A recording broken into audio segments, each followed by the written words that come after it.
in the NL Cy Young department, there is a runaway leader in the Sandy Man, minus 125 on the DK Sportsbook. This is his to lose, but in your opinion, who could he lose it to? Like, do you think that gap between him and Corbin Burnes is warranted?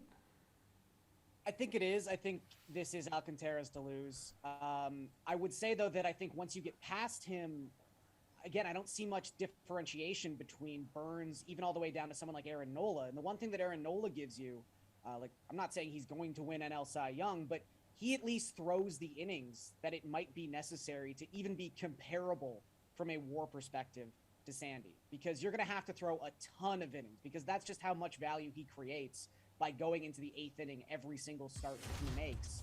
I also think someone like Carlos Rodon, who arguably should have won AL Cy Young last season, is also having another fantastic season for the Giants.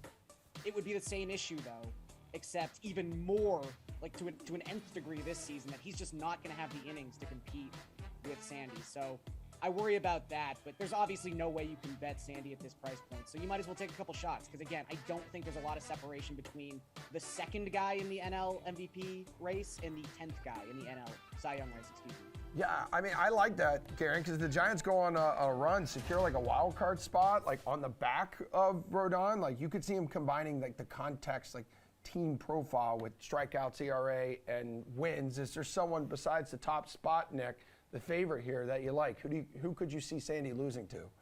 Well, I mean, Gary makes a good point, you know, with Corbin Burnes and everything too, and these guys, like how there's that gap, that this grouping that you could kind of go either way on. But Tony Gonsolin still stands out to me. I know he's right there with Joe Musgrove. I don't understand how he's right there with Joe Musgrove. I understand Musgrove's an all-star, had a good year, but like Gonsolin and Burnes, I feel like should be on a different level than him. And I know with Gonsolin, like not a big strikeout guy, but still 11-0 and 17 starts is absolutely ridiculous. And if he keeps that up, I mean, like that's the only thing that could like surmount Sandy, even if Sandy keeps doing what he's been doing. And the other thing is too, he's got a .84 WHIP, leads the league in that, and then he has a 5.3 hits per 9 innings.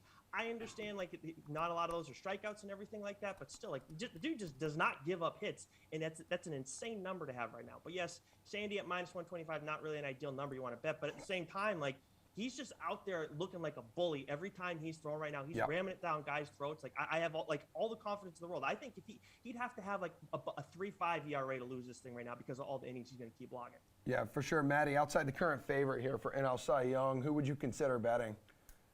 I think it's Burnes and Rodon. And maybe the difference in the way I look at this is just about like trying to not care too much about the results to this point, because it is only roughly half the season and there are just so many games left.